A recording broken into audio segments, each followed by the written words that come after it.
Kayong tatlo makinig nga kayo sa akin. Puro kayo lalaki at pinilit ko kayong pagtapusin ng pag-aaral kahit wala na ang inyong ama.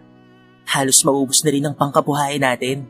Kaya't sana naman, kumuha kayo ng maayos na papapangasawa, yung may kaya naman sa buhay at may trabaho rin na kagaya nyo. Utak naman ang gamitin nyo, huwag puro paglalandi lang. Payo ni Aling Cora sa kanyang 3 anak na binata. Naku, ayan na naman si Mama. Tumali na naman. Hindi pa kami mag-aasawa, no? Ang sarap-sarap pa ng buhay binata eh. Papalit-palit pa ng syota. Biro naman ni Ryan, na panganay na anak ni Aling Cora. Nagtawa na naman ang dalawa nitong kapatid na sina Kaloy at Mark. Mga playboy kasi ang mga ito, dahil magaganda ang kanilang tindigan at mga gwapo pa. Tapos na sa pag-aaral ang mga ito, at silang lahat ay engineering ang natapos. Kaya naman ang mga babae na ang lumalapit sa kanila. Sige lang, magpakasaya lang kayo. At pag nakabuntis kayo, humanda kayo sa akin. Muling sambit ni Aling Cora.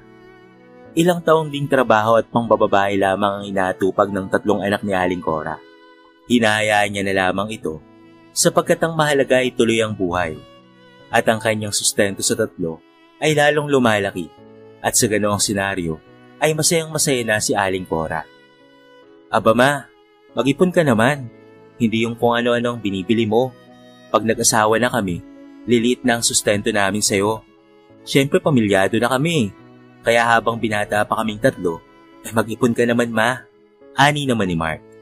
Subukan nyo lang na pabayaan ako kapag nag-asawa na kayo. Ewan ko na lang kung hindi ko awayin ang mga asawa nyo. Pirong may kasamang katotohanan ng sambit ni Aling Cora at pinagtawanan na lamang ito ni Mark. Akala nyo nagpipiro ako Magkakasubukan talaga tayo. Bulong pa ni Aling Cora. Tumagal rin naman ang ilang taon bago nagsipag-asawa ang 3. At isa-isa na nga silang nagkaroon ng matagalang relasyon. At dahil napapadestino sa iba't ibang lugar, doon sila nakakuha ng kanilang mga napangasawa. Nag-abroad naman si Ryan, kaya naman doon rin ito nakakuha ng mapapangasawa.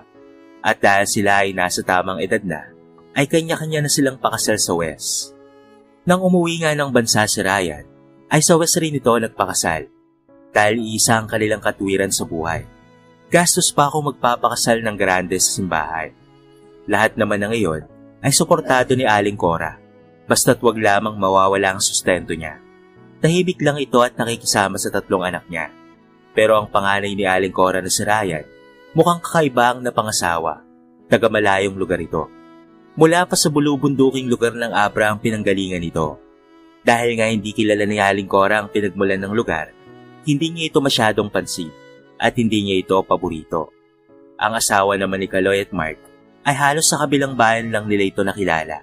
Kaya naman mas malapit ang loob ni Aling Cora sa asawa ni Mark at Kaloy. May malaki naman silang lote at inihinda talaga yun ni Aling Cora para sa 3 anak niya. Ipinamana niya na ito sa 3. At dahil nga mga engineer ang mga ito, kaya naman kanya-kanya na silang patayo ng bahay. Kasyang-kasya naman sa 3 pamilya ang nasabing lote. At masayang-masaya si Aling Cora dahil malalapit sa kanya ang bahay ng kanyang 3 anak. Dahil nga OFW si Ryan, kaya naman ang natitira sa bahay nila ay ang asawa nitong si Norma, na may trabaho rin naman. Sa itong manager sa isang malaking mall sa kabilang probinsya nila. Malayo ito sa kanilang lugar, kaya't uwian lang ito halos buwan-buwan. Kumpara sa mga asawa ni Kaloy at Mark na nasa bahay lang rin, dahil mga buntis na ang mga ito. At kaagapay naman si Aling Cora. Wala namang naging problema sa loob ng ilang taon, dahil nga paborito ni Aling Cora ang 2 niyang manugang. Pero may napupuna si Aling Cora sa asawa ni Ryan.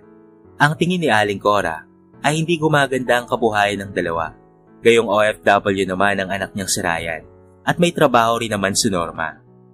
Ryan, anong nangyayari sa kabuhayan niyo ni Norma? Bakit parang napag-iwan na kayo ng 2 mong kapatid? Nakikita ko na nagpupursige si Kaloy at si Mark. Gumaganda ang kabuhayan nila at lalong lumalaki ang kanilang bahay. Samantalang kayong 2 ni Norma, umiidad na kayo pero hindi pa rin kayo nagkakaanak. Tapos ang bahay niyo ay napakasimple lang. May problema ba, Ryan? O nagsusuporta sa kanyang pamilya itong asawa mo? Ano ang totoo Ano ang dapat kong malaman? Saad ni Aling Cora nang magbakasyon si Ryan sa Pilipinas. Ma, hindi naman sa ganun. Mali po ang iniisip mo. Malaki ang ipon namin sa bangko at yun ang gusto ko kay Norma. Hindi siya kagaya ng ibang misis. Naluho ang inuuna. Ipon siya ng ipon, ma. Siguro ganun talaga ang mga taga-Abra. At una ko palang pagkakilala sa kanya, alagang-alaga niya ako. At kahit kailan, ay hindi kami kinapos ng pera. Hindi kagaya ni Kaloy at Mark, na kung alam mo lang, ma, nangungutang sa akin ang mga yan para lang may maibigay sa'yo. Kasi nagagalit ka daw pag walang sustento eh. 2,000 na po ang nakukuha nila kay Norma. Saad naman ni Ryan. Siguraduhin mong hindi mo pinagtatakpan ng asawa mo, Ryan, ha? Dahil pag nalaman kong nauubos ang mga kinikita mo sa abroad, na halos 5 taon ka na dyan, at kapag nalaman ko na sinusuportahan mo lang ang pamilya niya, hindi tayo magkakasundo, tandaan mo yan. Wika ni Aling Cora.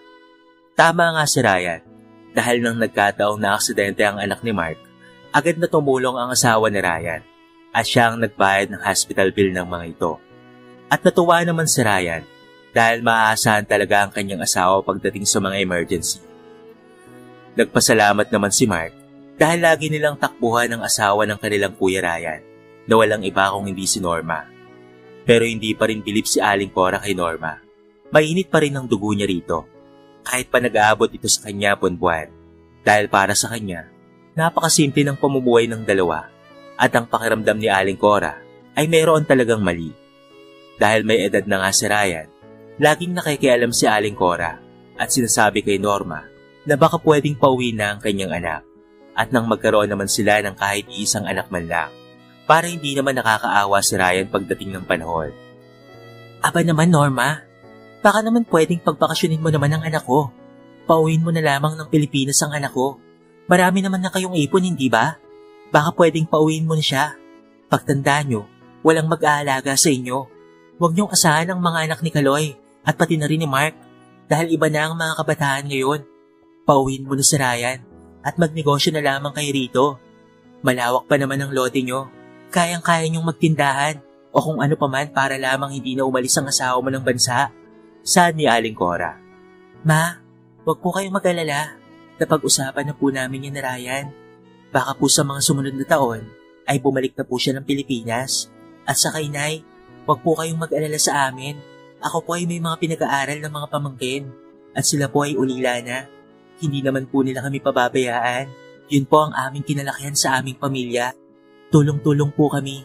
At yan po ang pinagmamalaki ng angka namin. Pag po may matatanda na sa aming lahi, tulong-tulong po ang mga kamag-anak ko. Lalong-lalo na po ang aming mga pamangkin. Kaya wag po kayong mag-alala sa amin ni Ryan. Sagot naman ni Norma. Dahil doon ay tumaas ang kilay ni Aling Cora at parang hindi niya nagustuhan ang sagot ni Norma. Dahil nga hindi niya nauunawaan ang mga saling lahi o kinalakihan sa ibang probinsya, kaya naman agad na ipinarating ni Aling Cora kay Ryan ang tinura ng asawa nitong si Norma. Sinabi naman ni Ryan na totoo iyon dahil nakatagal din sila ng ilang buwan sa bahay ni Norma at nakita nila ang pagkakaisa ng pamilya nila. Pinatotohanan ni Ryan ang lahat at totoo at may mga kaugalian silang ganoon. Hindi nila pinapabayaan ang kanilang mga kamag-anak. Puro tapos ito ng pag-aaral at nagtutulungan sila. Pero halakhak lamang ang isinukli ni Aling Cora. Pinagtawanan niya ang ganoong pag-uugali ni Norma. Lalong bumaba ang tingin nito kay Norma at tinawag pang tribo ang angka ni Norma at iniisip na salat sa buhay ang angka nito. Inip na si Aling Cora sa pagbabalik ni Ryan. Subalit ayaw pa rin ni Ryan na bumalik ng Pilipinas. Iniisip niyang sayang ang kinikita ni Ryan. Gayong napupunta lang rin naman sa pagpapaaral sa ibang tao. Kaya naman mas lalong nagalit si Aling Cora kay Norma. Ito ang sinisisi sa hindi pag-uwi ni Ryan. Nakagustuhan naman mismo ng kanyang anak ang pananatili sa ibang bansa at walang kinalaman si Norma dito. Napakasakit mo naman sa pera, Norma. Ilang taon na si Ryan doon. Nag-aalala na ako. Talaga bang hindi ka titigil sa kakaipon? Sino bang makikinabang yan? Ang anak ko o ang pamilya mo? Baka naman may mga iba ka pang pinapaaral na dukha sa inyong angkan, ha? Alam ko namang hindi ka mayaman at saka matuto ka namang makisama. Gusto na naming pauwiin si Ryan sa amin. Maging ang dalawa niyang kapatid, nagtatanong na rin kung ano ba talaga ang gusto mong palabasin, ha? Gatasan lang ba ang tingin mo sa anak ko? Tatapatin na kita, Norma. Hindi kita gusto para sa anak ko. Bakit ba kasi ikaw pang napangasawa ng anak ko? Inis na sambit ni Aling Cora. Teka lang po, ma. Dahan-dahan po kayo sa pagsasalita. Ito po ang bank account ng anak nyo at ito naman po ang bank account ko. Gusto ko pong malaman ninyo na ang lahat po ng kinikita ng asawa ko ay nakabukod sa kinikita ko. Ma, ako po ay manager at malaki rin po ang sahod ko at hindi ko po kailangan galawin ang pera ng anak nyo. May pinag-iipunan po kasi si Ryan. Gusto po niyang bumili ng mga lupain at palalagyan daw po niya yun ng apartment. Tinatapos lang po niya ang kontrata niya at uuwi na po siya ng Pilipinas. At ma, gusto ko lang rin pong ipaalam sa inyo na hindi ko po kailangan ng pera para magpaaral ng aking mga kamag-anak. Kahit po ganyan ang aming patakaran sa aming pamilya, kahit kailan po ay hindi po kami humingi ng pera kahit kanino. Dahan-dahan lang po sana kayo sa pananalita. Sad naman ni Norma. Lalo namang nag-init ang ulo ni Aling Cora at lalo itong nawalan ng gana kay Norma. Dahil siya ay nasa kanyang lugar, kaya naman ipinamilita niya sa kanyang mga kamag-anak ang style ng pamumuhay ni Norma. Ang dalawa naman na si Mark at Kaloy na walang utang na loob ay minamasama na rin nila si Norma dahil ang kuya nila ay hindi na umuwi ng Pilipinas. Hanggang sa kung ano-ano na ang mga naririnig ni Norma na masasakit na salita galing sa mga partido ni Ryan. Kaya naman para makaiwas sa gulo, napilitan si Norma na hindi muna umuwi sa kanilang bahay. At ito ay pinatira naman sa isang magandang bahay ng kanilang boss. Dahil nga branch manager si Norma, kaya libre ang bahay nito at pati na rin sasakyan. Alam naman ito ni Ryan at walang naging problema sa kanilang mag-asawa. Hanggang sa ipinamalita nga ni Aling Cora na meron raw itong kabit na lalaki at may kinakasama na. Pinamalita pa nito na kabit ito ng kanyang boss kasi binahay na daw at libre pa ang sasakyan. Nakarating ito kay Norma, kaya naman napaluhan na lamang itong tumawag kay Ryan at sinabi ang lahat ng problema. Galit na galit si Ryan at nagdamdam sa kanyang mga kapatid at ina. Kaya naman itinigil na nito ang kanyang suporta sa kanyang ina na lalo namang ikinagalit ni Aling Cora. Bakit mo itinigil ang pagpapadala sa ATM ko, ha, Ryan? Siguro pinagbawalan ka na ni Norma, no? Anong klase kang anak? Ano ba talaga ang pinakain sa'yo ng Norma na yan? Siguro mangkukulam yan. Kasi Ilocana. Kaya siguro ginagawan ka ng kung ano-anong orasyon para sumunod ka sa kanya. Pagalit na sambit na wika ni Aling Cora nang tinawagan nito si Ryan. Ako ma, tigil-tigilan mo nga ako. Hanggat ako ay nakakapagtimpi pa sa'yo. Hindi porket tagarin ka sa lugar na yan. Kayang-kaya mo nang gawin ang lahat ng gusto mo. Nakarating sa asawa ko ang mga pinagsasabi mo. Tama ba naman na ipagbida mo nakabit siya ng kanyang boss dahil ipinatira siya sa bahay at libre pa ang kanyang sasakyan? Baka pumapahiya ka ma. Hindi mo alam ang sitwasyon. Branch manager ang asawa ko sa isang malaking mall. Libre ang bahay at sasakyan nila at nakakaya sa boss niyang babae. Ipinamalita mo sa kanila na ibinahay ang asawa ko kahit babae ang boss ng asawa ko ma. At sabihin mo dyan kay Mark at Kaloy, mga wala silang utang na loob. Ang utang nila sa akin ay 100,000. At kapag merong emergency, kay Norma sila lumalapit. Si Norma ang nagbabayad ng mga hospital bill at wala nang bayarang nangyayari pa. At ikaw ma, pati ang sustento sa'yo ng mga kapatid ko, sa amin galing ni Norma. Dahil wala silang kapera-pera. Pero may narinig ba sila sa akin na sumbat? Anong klaseng pamilya kayo? Pera-pera na lang ba ma? Tumatanda ka na, tandaan mo yan. Baka dumating ang araw na magsolo ka na lamang sa buhay. Ayaw kong manumbat sa'yo ma, o ayaw kong magsalita ng masasakit na salita sa'yo. Pero sumusobra ka na po. Hindi naman malaman ni Aling Cora ang kanyang gagawin dahil hindi na sumusunod sa kanya si Ryan. At malaki ang nawala sa kanya dahil 20,000 rin ang pinapadala ni Ryan sa kanyang ATM. Ngayon ay ilang buwan nang walang dumarating sa kanya. Dahil wala rin namang naibibigay sa kanyang pera ang kanyang 2 anak na kanyang pinagmamalaki. Hindi naman niya makausap si Norma dahil nga hindi na roon tumitira sa bahay na ipinagawa ni Ryan. Mula nang nangyari iyon at mula nang siraan nila si Norma, ay lumayo na talaga ang loob ni Ryan sa kanyang 2 kapatid at pati na rin sa kanyang ina. Nabalitaan na lamang ni Aling Cora na ibinibenta na nito ang lupa't bahay na kanyang ipinagawa at nabili na ito ng kanilang kamag-anak. Nagulat na lamang si Aling Cora nang may iba na palang nagmamay-ari at lalo itong nagwala sa galit at sinugod nito si Norma sa kanyang trabaho. Halos mapahiya si Norma sa ginawa ni Aling Cora dahil kahit tinawag siya at kinausap na lihim sa isang tabi, napakalakas pa rin ang boses nito at hindi ito nagustuhan ng management ng mall. Kaya sa pangyayaring iyon, bawal nang lumapit si Aling Cora sa mall. Kaya naman nang makarating ito kay Ryan, ay nadagdagan na naman ang hinanakit nito sa kanyang ina. Kaya't nagpasya na lamang si Ryan na bumalik na ng Pilipinas. Patuloy ang pagwawala ni Aling Cora at kung ano-anong masasakit na salita ang pinapakalat nito patungkol kay Norma. Sinugod ni Ryan ang kanyang ina at nagkagulo roon. Hindi naman kumampi si Mark at Kaloy sa kanilang ina dahil daang libo ang utang nila sa kanyang kuya at sinisingil na sila nito. Kaya naman sinabi ni Mark at Kaloy na ayaw nilang makialam at maging ang kanilang mga asawa na paboritong-paborito ni Aling Cora ay hindi siya kinampihan. Kaya naman galit na galit ang ginang at araw-araw na lamang itong galit sa kanyang 3 anak at nadamay na ang lahat, maging ang mga kamag-anak nilang may utang kay Ryan ay kay Ryan rin kumampi. Ayaw rin ng mga asawa ni Mark at Kaloy ng magulong buhay sapagkat lagi na lamang may kaaway si Aling Cora dahil sa kakabunganga nito at walang tigil na pangangaway sa araw-araw. Kaya naman gumaya si Mark at Kaloy sa kanilang kuya at ibinenta na rin nila ang kanilang lupa't bahay na namana at binili naman ito ng kanilang mga kamag-anak. Isang umaga ay nagulat na lamang si Aling Cora sapagkat parehong naghahakot na ang 2 niyang anak na sina Mark at Kaloy at lilipat na rin sa ibang lugar na malayo sa kanilang bayan. Kaya ngayon ay solo nang namumuhay si Aling Cora at ang kanyang mga paboritong manugang ay wala na rin sa tabi niya at wala na siyang aasahan pa kay Kaloy at Mark. Hindi naman ito tumigil sa pagpunta sa bahay ni Ryan at sinabi nitong paano siya ngayong solo na lamang siya sa buhay.